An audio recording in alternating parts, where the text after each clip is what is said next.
Steve Gamache here for C2 Bladeworks, and this company is started by Carter Hopkins II. He's widely known for his exquisitely crafted custom handles that he's been doing for quite some time now, and so he's expanding his offerings into knives. So he's in-house heat treating and grinding and finishing these beautiful blades to go along with these excellent handles that he produces. So this particular one is a 230 millimeter Gyuto. The core steel, or the steel that he uses, is 52100 high carbon steel stock. The heat treats that he does in-house with his own formula he's worked out is 62 Rockwell.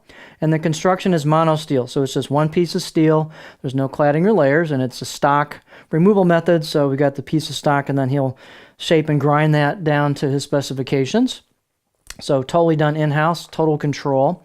The 52100 steel that he uses is an excellent knife steel. It responds extremely well to heat treat, like especially in-house heat treats, and it's got 1% chromium, so that makes it just a little bit less reactive than some of the more pure reactive carbon steels, like from Steve Gamache, for example, from Hitachi. So it also takes a really nice edge. It'll take a lot of refinement if you want to do that, or you can make it toothy if you want to do that. It also responds well. It's pretty easy to sharpen, and it takes a very, very nice edge. So this particular one has been polished a bit, but 52100 is kind of great for the patina end of things because it will have some reactivity, but it's not crazy like iron cladding on some knives and such. So it's a very manageable reactivity, and you'll get a nice patina over time with it. This one we cleaned up just to kind of show you a more pristine knife. This knife has been sent out to numerous professionals and used in professional kitchens, so it's had a bit of wear and tear on it. It's not as pristine as you would see on a brand new out-of-the-box knife from C2 Bladeworks, so bear that in mind.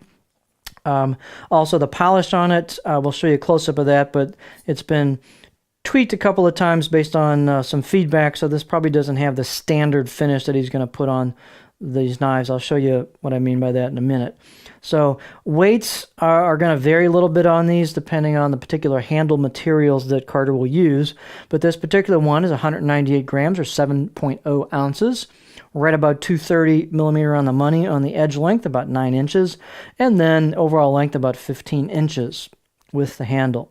I measured the spine in 4 places on the knife, and the spine actually is a certain thickness, and then the knife gains a little bit of thickness to the middle, if you kind of look at the way the light's hitting here, and then it comes back on his convexing down towards the edge, so it kind of comes, you know, to a certain thickness, up a little bit, and then back down as we go towards the edge. It's subtle, but it's definitely there. So the actual spine thickness on this I measured in 4 places, 2.1 millimeters right at the back.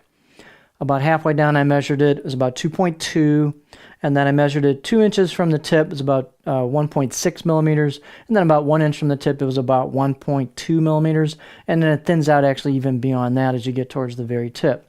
So it's got a nice taper to it as you go. Blade height on this one's about 46 millimeters.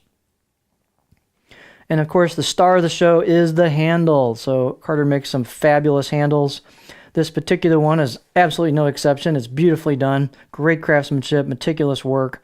It's got a ding or two from being in some pro environments, but it's still surprisingly pristine. So it shows you his handles are pretty tough as well. The materials on this, the main part of the handle is it's octagonal, by the way, is a redwood burl, beautiful figuring on it, really nice color. As I'm moving this around, actually just looking at it in the light, it's actually kind of, I don't know if you can catch that. Can you catch that right there? Is that moving around? Hopefully that's moving around. I'll have to look at it on the computer. I've got a small confidence monitor here, but it doesn't really show me everything.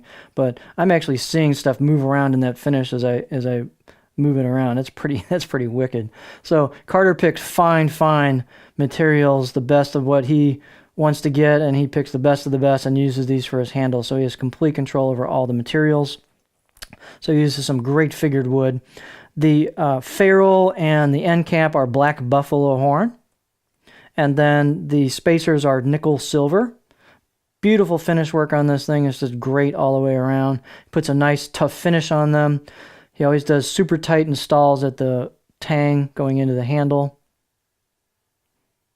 So these are just awesome handles. The Knife itself is very well crafted. It's got nice fit and finish. The polish on here is probably a little more mirror-like than you're going to find on most of his knives because of the rework that's been done on this and, you know, some tweaking to the grind and so on. The normal finish you would expect based on the two other knives I've seen, I'm going to guess is going to come out more like this, which is a brushed finish, which is very elegant looking. And when you clean the knife, you're always wiping it down this way with the blade, so that'll help hide any scratches as they'll go kind of in line with the finish. But I would expect this to be the type of finish that you would see on this straight out of the box. Carter rounds and polishes the spine really nicely. He rounds and polishes the choil into the neck very, very nicely. Super comfortable. Out of the box edge is really not applicable here because it's been used so much, but he's a competent sharpener, so you should get a decent to good to probably very good out of the box edge on these. And of course, at this level of purchase, you'll probably be putting your own edge on it as well. 52100, as I said, will take a lot of refinement if you want to put it on there. So you can kind of see the contour of the blade. He does get these pretty thin at the edge. I would say performance-wise, this it's a solid performer that feels like a good workhorse knife. Easy for me to say on the cutting board. It's got some stiffness to the blade. So it's got a lot of confident feel on the cutting board. It's not a laser, but it goes through product quite well. And as I said, it's got a good solid feel to it. It does not feel delicate by any means at all. So let's see here. Let's look at it on the cutting board.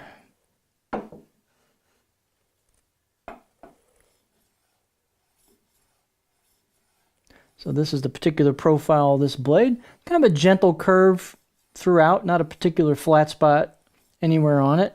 The tip on this particular one, this has been ground or, you know, tweaked a couple of times, but I'm getting right in there. This tip on this particular one's digging in a little bit. I would suspect on future ones he'll have that swept up just a touch, but this, as I said, this one's been tweaked quite a bit. So this one's not going to rock real high. I would expect other ones to rock higher than this. So, but just a gentle curve throughout. So there's your profile on that particular blade. Again, these will probably be slightly different on some of the other ones that haven't been sent around and sent back again numerous times. The value proposition on these is actually quite high. They're not necessarily inexpensive, but a good chunk of the price on these knives, whatever he's going to be setting these to, will vary depending on the handle materials, but a good chunk of that is going to be woodwork. So it'll be the handle, the saya if one's included, or you decide to get a saya. That'll be a big chunk. The actual price of the blade, if you take away the woodwork, is very, very reasonable. So Carter is doing a lot of work to these blades, and they're done very, very well, and he's really providing a great value proposition on that. What you're really buying is the beautiful, beautiful handle work he does along with a high-quality blade.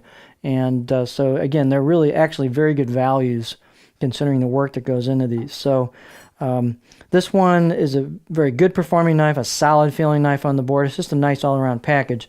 230 millimeter is a cool size because it can be used for some bigger prep if you want, or it's good in a home environment where your space is a little more constrained, but it gives you length over a 210. So it's a nice intermediate size to kind of split that difference. So another awesome knife, beautiful, beautiful handle. So this is the 230 millimeter Gyuto in 52100 steel by C2 Bladeworks.